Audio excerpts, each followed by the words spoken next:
So if you have been on my channel any amount of time, you know that I watch YouTube and I use other creators' content a lot. I talk about what they're talking about and I put my own spin on it. I'm so excited because somebody talked about my video. Can you believe that? We're gonna talk about that today.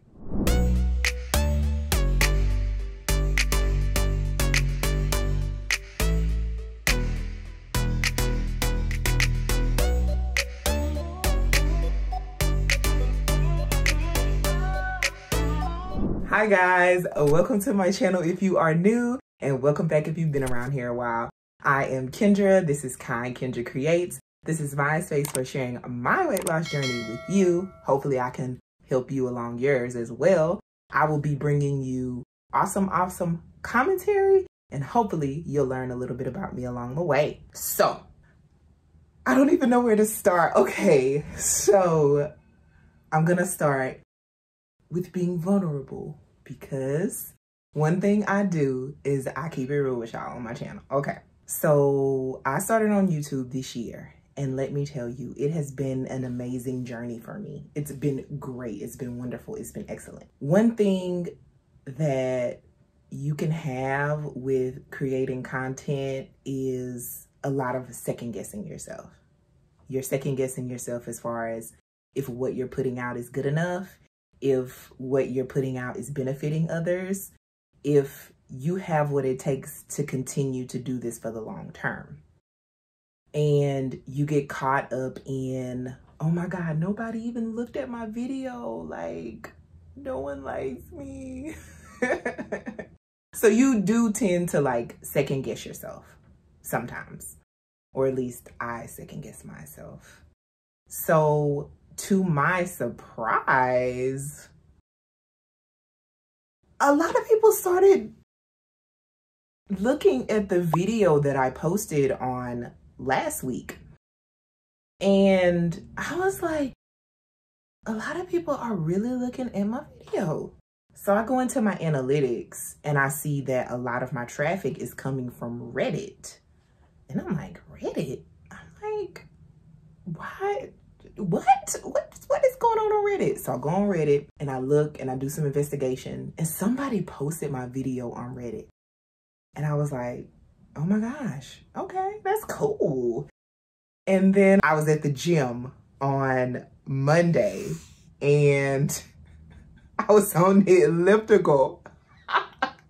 And this is so funny because like I noticed like little notifications on YouTube when people comment on my video. And somebody was like, I found you from Keya's World. And I'm like, Keya's World? I'm like, the YouTube person, the channel Keya's World? I'm like, hold up. Y'all playing now. So I go, and like I said, I'm at the gym. And sure enough, like, she's like talking about my video. Y'all, I was blown away. So if you have been under a rock, Keya's World, the YouTube channel here on YouTube, she like watched my video live during her live stream and she talked about it. And it blew me away, honestly, because I knew her. I previously watched a couple of her videos and everything. And she does these really long live streams. I don't know how she has the energy to do that. That is so wonderful and people love it. I don't think I could hang. But, you know, if the time comes for me to do something like that, I probably would hang if people were actually in the live stream with me. I just felt like it was finally real, like what I was doing here on YouTube. And honestly, I was like, okay, so people do like me. Okay, so without further ado, I am going to get straight into it, y'all. I'm going to do a part 2 because I want to go back to her commentary on my video and I want to like expand on a couple of points because I know that a little bit of my points were maybe not so clear, or maybe I didn't explain myself so well, or maybe it could have a little bit of further explanation. or she made an excellent point. So now I want to talk about what she said. And I figured you guys wouldn't mind. That's why you're here. You're here because of what I talked about. So I'm here getting to talk about it again. So please bear with me, be patient. And if you don't know how I do commentary, I don't go through the whole video because I run out of steam, okay, y'all? So I'm gonna just be like playing a couple of clips from what I thought was like interesting. All right, so if y'all want to hear it, here it goes. And now we're going to sort of talk about, we're going to show a video of a person who went to the Rach Talk live event in Joliet, which is a suburb of Chicago. And I think there's a lot of interesting tidbits in it. We're not gonna watch the whole thing because she does like a recap of who Rachel is and reads an excerpt. And and like I said, this person that did the review, she's sort of new to the Rachel Hollis universe. So I found it very interesting, her take on things. But the thing that she read out, what she thought was important in Girl Wash Your Face, was about Pam, which is one of the famous lines, that Pam is not to be trusted because of the Whole30 diet fiasco, that, you know, someone who can't stick to a diet should not be trusted as a friend. That is what Rachel Hollis believed back in 2018. So let's take a look-see at this video. And I thought it was well done. And I really like this creator's personality. Okay, so I am new to all the hysteria that is Rachel Hollis, I must admit. I have watched a couple of, I guess you could say, documentaries about her downfall, about her whole biographical background. I was never like really sucked into her world or anything like that. I worked at a horrible, horrible, toxic place back in 2019. And one of my coworkers was ranting and raving about the Girl Wash Your Face book. I never read it. I was just like, eh. Because honestly, with the title, Girl Wash Your Face, I honestly really thought like a Black lady wrote this book. And I was like, oh, I got interested in it. And then I looked at the front cover and I was like, it was just an automatic turn off. So I never read the book. I let it go. I never even gave Rachel Hollis a second thought until I just stumbled across some documentaries on YouTube. And when I heard about her kind of deflecting around the whole George Floyd situation, it was just presumptions, I'm assuming. Now, correct me if I'm wrong. If I'm wrong on anything or I don't know what the hell I'm talking about, y'all please let me know in the comments, because I'm new. Like, I'm not up to speed on everything. So, I mean, that really made me feel a certain type of way. And the reason why that made me feel a certain type of way is because I believe that touched everybody in the United States of America. I can remember me making a post on Facebook, and I like rarely ever post on Facebook. And it made me think like hard and serious, because I have a son. Even though he's only a baby, he's 2 years old, he's still my baby. He is multiracial, but he looks Black. He looks like me. And I just couldn't imagine like that happening to him. So I was really emotional about it. I was like, yeah. So it made me get like some bad vibes from her, you know, as a person. And then when the excerpt about Pam and the Whole30 diet, I was like, stop. Because as you know, or maybe you don't know, but you should know that I'm on a weight loss journey. I've pretty much been on a weight loss journey since I was probably like 9, 10 years old. Like seriously, like I've been trying to lose weight all my life. I've been big all my life, and I've lost weight, gained weight, lost weight, gained weight, lost weight, gained weight, lost weight, gained weight. Like it's been a cycle my entire life. And so for someone to say you can't trust someone because they can't stick to a diet or they can't lose weight or whatever, like, you suck as a person. Like, you really do. Because if anything, that friend that can't stick to a diet or they can't lose weight or whatever, like, you should be there to support them. You should be there for them through the thick and the thin, literally, right? Yeah, I had feelings about her. I wasn't a fan. I wasn't a fan. We'll say that. And this venue looks nice, but it looks like not branded. There's nothing in there that screams Rachel Hollis Rise Conference 2.0. So sort of just like the venue itself is nice, but I'm not seeing any decor that I would like. Okay, I just wanted to point this out. It was a very, very beautiful venue with the chandelier and like the architecture and all that stuff. It was nice. It was very nice. But she was absolutely correct. There was no branding. There was like no big like Rachel Hollis sign. There was nothing in that little foyer area to like say, hey, this is a Rachel Hollis event. There was some raffle going on. I think it was for like some organization that has maybe meetings in that space or something. I don't know. I didn't get too deep into it. There was a bar, of course. There was like a snack snack concession stand. And I actually looked in the Reddit thread and somebody wanted to know about Rach Talk in Detroit. And they wanted to know about a merch like setup, like how was the merch setup. There was no merch setup in Joliet. I could be wrong. Please correct me if I'm wrong. I came in late, so maybe they took the merch away. I don't see why they would take the merch away, but there was no merch. There was none that I saw. Like I said, I could be wrong. I didn't see any. And like I said, I don't think they would have taken it away. I took my baby to go see Blippi back in June, and they had merch there the whole time. I'm talking about from start to finish. Like, nobody's gonna like shut down a merch table. Like, why would you do that? That's money, you know? So I didn't see that, if anyone is curious about that. 15,000 people and they're gonna see her on a stretcher on an ambulance or something. And she didn't want that. And so she jumped off the ambulance. And I don't know if that means she was in the ambulance and she was like, I'm gonna get out now.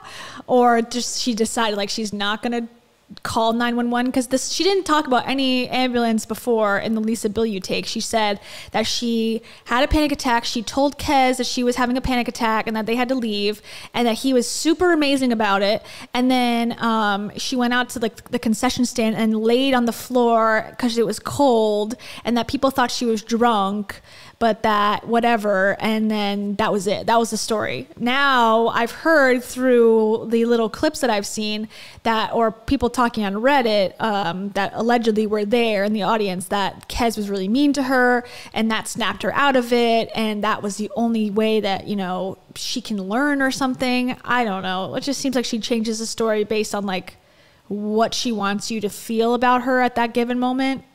None of it makes sense to me. Okay, so let's talk about the panic attack, anxiety attack, or whatever story. Okay, so I just want to clarify like what I was saying from what I could remember. So maybe my memory is a little off, but yes, that is the story that she told, that she opened up with.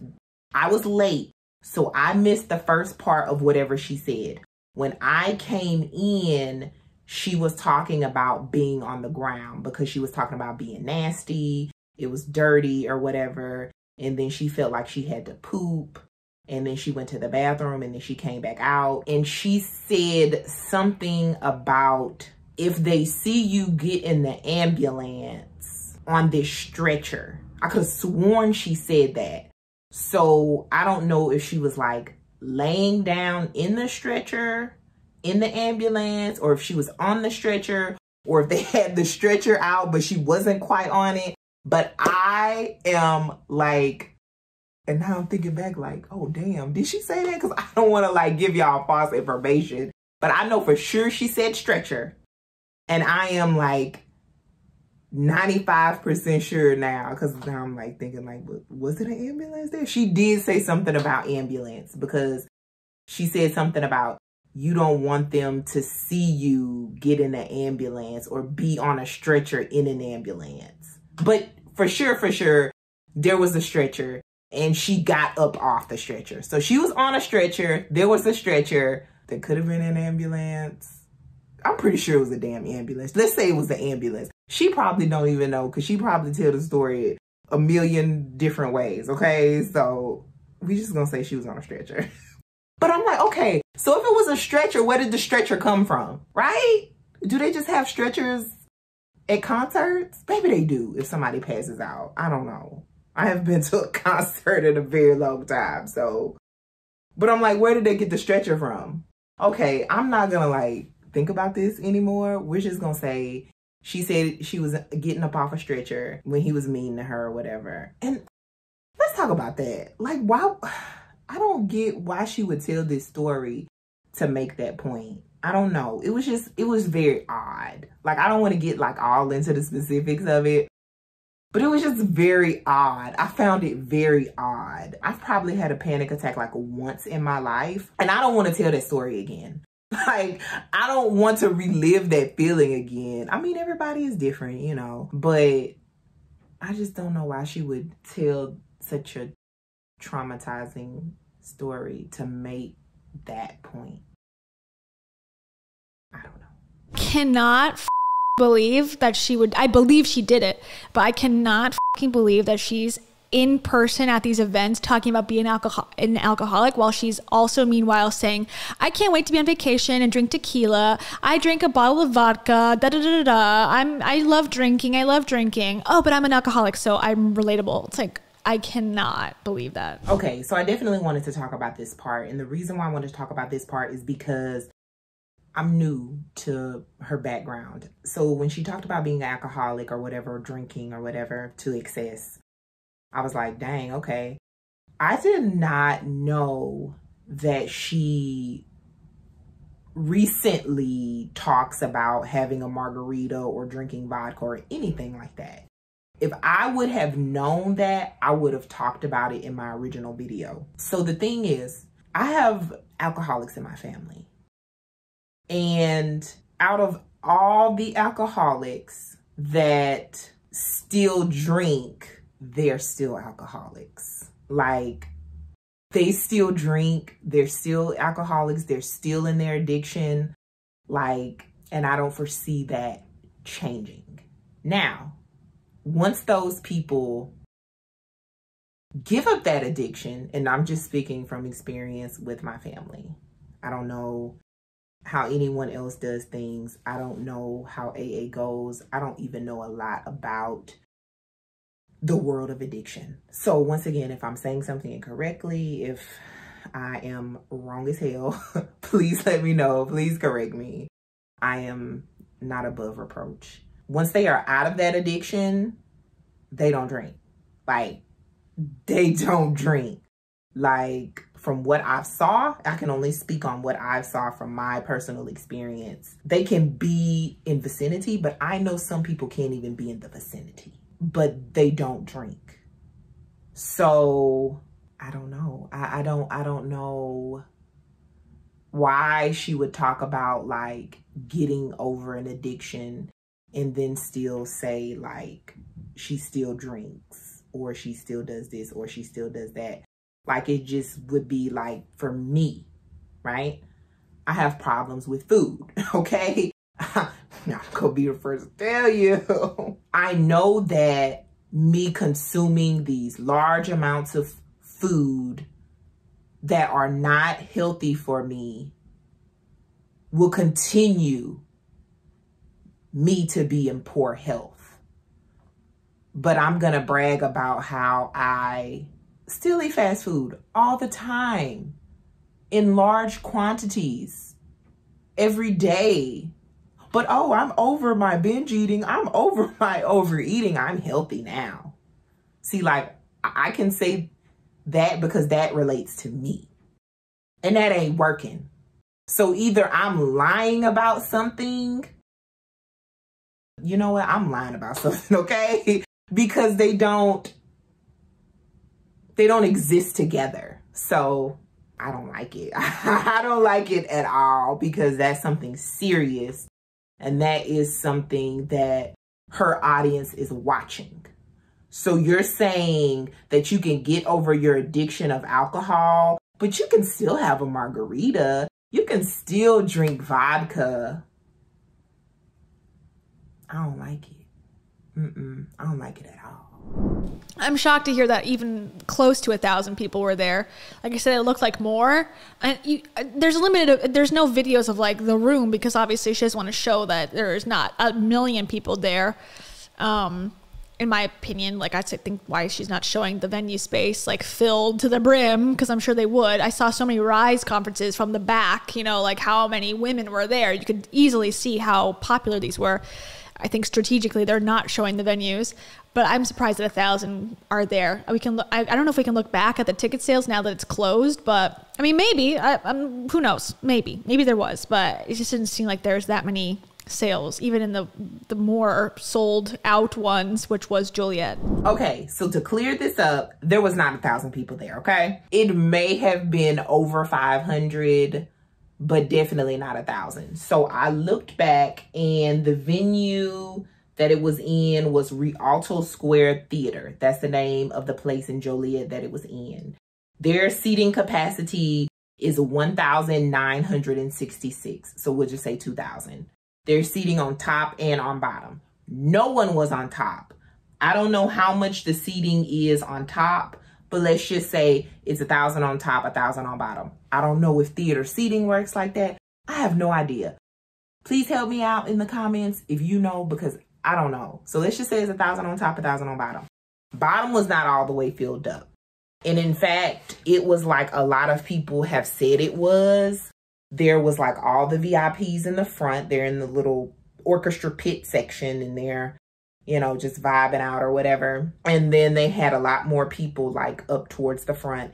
And then they had these big gaps in the center. And then they had us in the back, the cheap seats. And then about maybe 30 minutes into it, everybody in the back was told they could move up to the front, which sucks for the people who paid premium price to get closer to the front, but that is what happened. But if I had to estimate now, thinking back on all these numbers that I didn't know, because I don't know, I'm not good with estimations, obviously.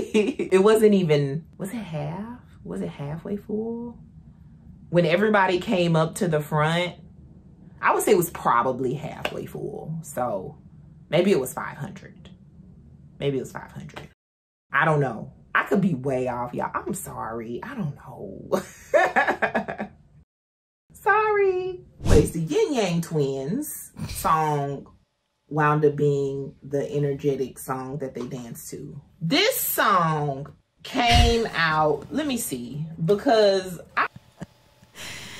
yeah, it's the one that she played at the beginning. It's like, from the windows to the wall, to the sweat drop down these all these bitches crawl, all skeet, skeet, skeet, skeet, skeet, skeet, all skeet, skeet, goddamn. It's very on brand with the women empowerment movement.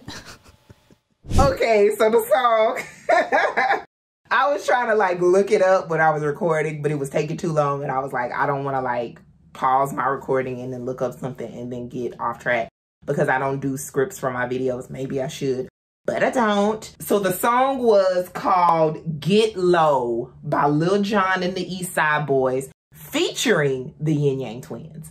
This song came out in 2002, which was 20 years ago. I was in high school at the time. Yes, I am telling you my age. So it was a very long time ago. I was very young. The song goes off. Like, it was just very unexpected for a Rachel Hollis event. Yeah, like she said, like a woman's empowerment movement. Like, and she catered to like the conservative. I don't know if Rachel Hollis still reaches the conservative audience, especially with the things that she's been saying lately about kissing chicks and but yeah, that was the audience that she kind of catered to or whatever, or like the Christian audience or whatever. I don't really know how that correlated to them, but it seems like they wouldn't be really down with rappers and rappers that have extremely explicit lyrics. So you're going from one very grief-stricken extreme to one very, very happy extreme. So I think that's enough. I think that's what they call in the biz emotional manipulation. And you see it with all these gurus, like Cam, I don't think she's still here, but Cam did a video about Ed Millett. who's an MLM guy, who's now an inspirational, motivational speaker. And he did this whole thing, I think at like doTERRA or one of the MLM conferences. I'm not sure which one. I believe it's an MLM conference. And he spoke on stage about his dad dying. And like his dad's last words were like, sell another, get another recruit or something like along those lines.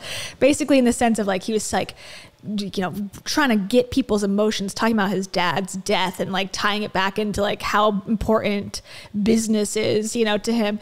And yeah, that's the whole shtick. It's like, take people, tell them your sob story, embellish it to the 10th degree, try to make it as like, you know, like you can't hear this without feeling something and relating it back to your own life. Like, divorce, death, parental issues, sibling issues, whatever. Make it really, really heart-wrenching and then twist it and go, now I'm going to offer you the solution. Join Monate, join my, you know, online life coaching course, buy my book, whatever. It's a very simple method. Get them sad, offer them a happiness through whatever financial thing you're offering to sell them, and then profit. Does it work all the time? I don't know, but it is definitely a method. I'm really glad that she brought this point up when she was talking about emotional manipulation. Like, I saw it, but I didn't like put a title to it or give it a name or whatever. I definitely see a lot of this in what anti-MLMers talk about in their videos. I'm sure you guys have saw anti-MLM content. And they talk a lot about, you know, reaching what they call pain points and talking about like their rags to riches stories and how all these stories get people's emotions involved. And I really think it really sucks because it is manipulation, especially if a story didn't really have anything to do with the point that you were making. Or you could have said the point that you wanted to get across in another way without telling this sad story. Like, oh my God, she gives a example of the guy, I forget his name just that fast, about his dad dying and his dad's last wish was for him to sell something or something. I'm like, did your dad really say that? Like, and if he did, I would honestly feel so uncomfortable like sharing that with people. Like, I would feel like that was so private to me. Like, I wouldn't want to even tell anybody that. Like, I don't know. Maybe I'm overthinking or maybe I'm on spot on. I don't know. But I know that it's not right.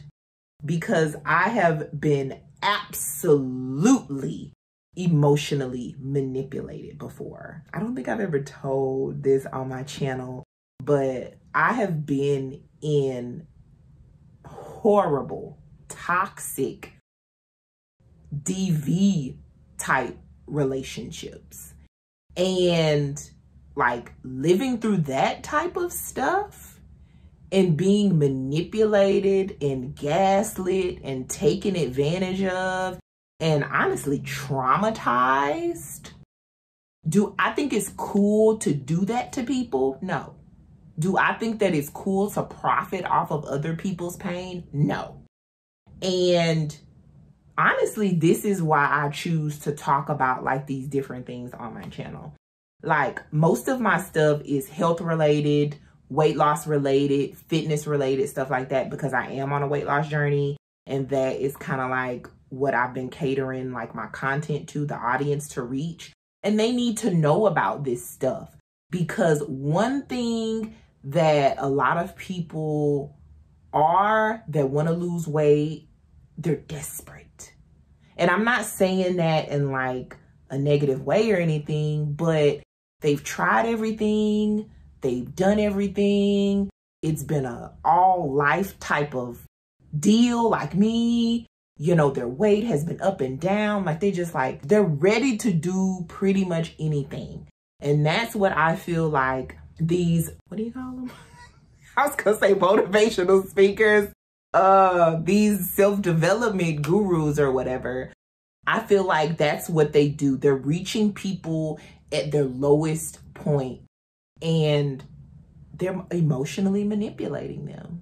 And because someone is desperate or they're heartbroken or they're sad, depressed, lonely, broken,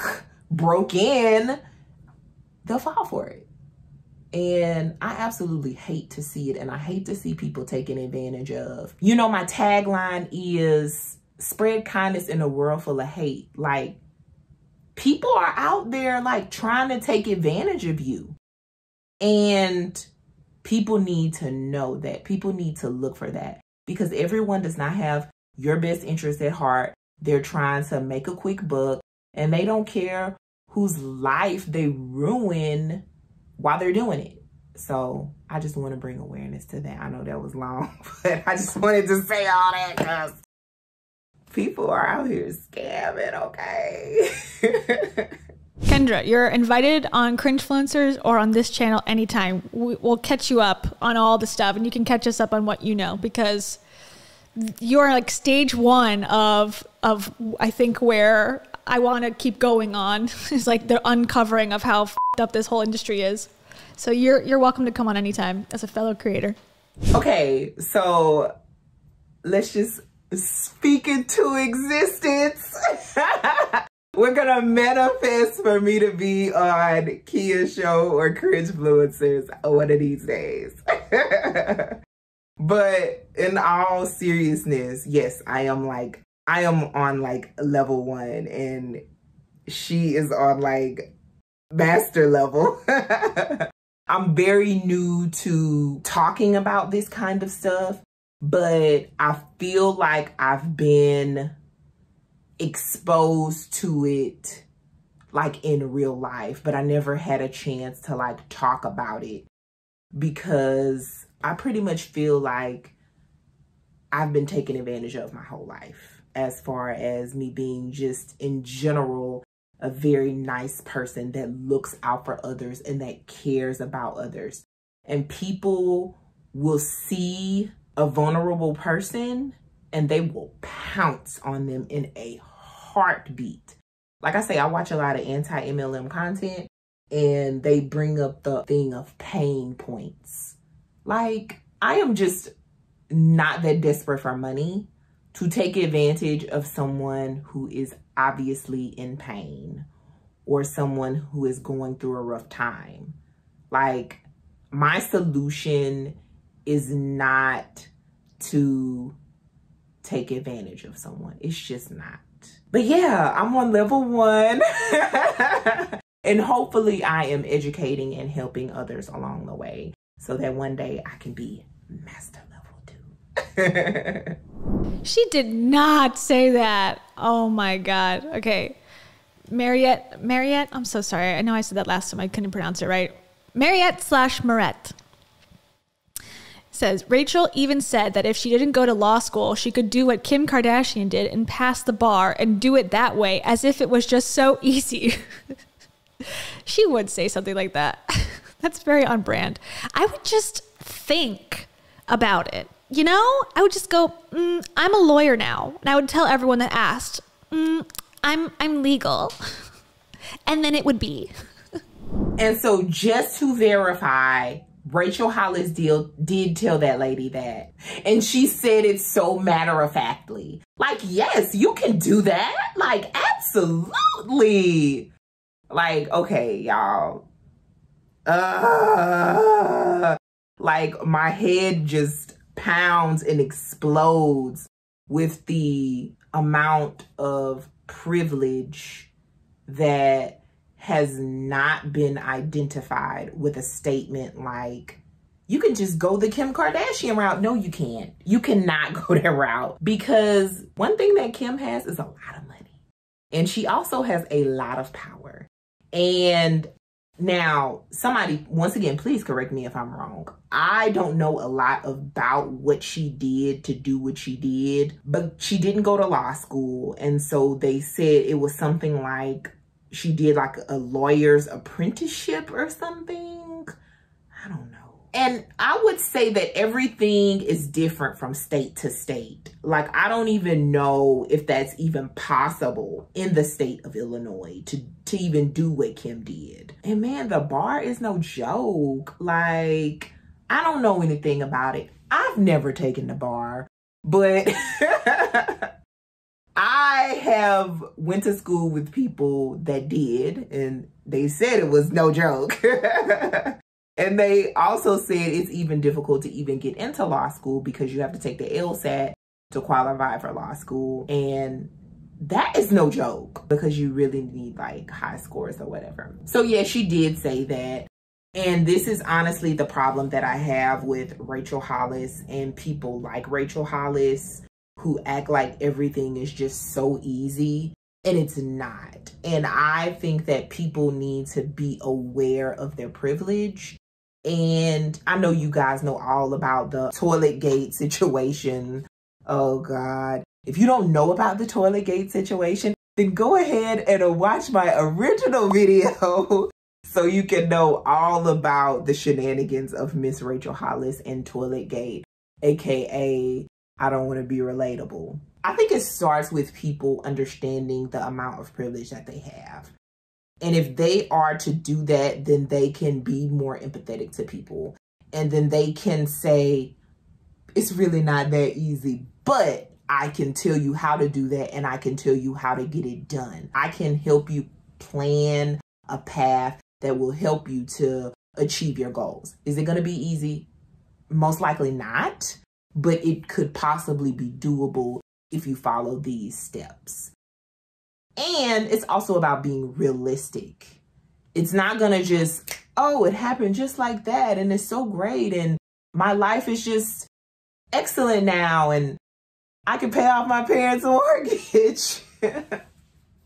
Oh God. But also having a healthy perspective on things.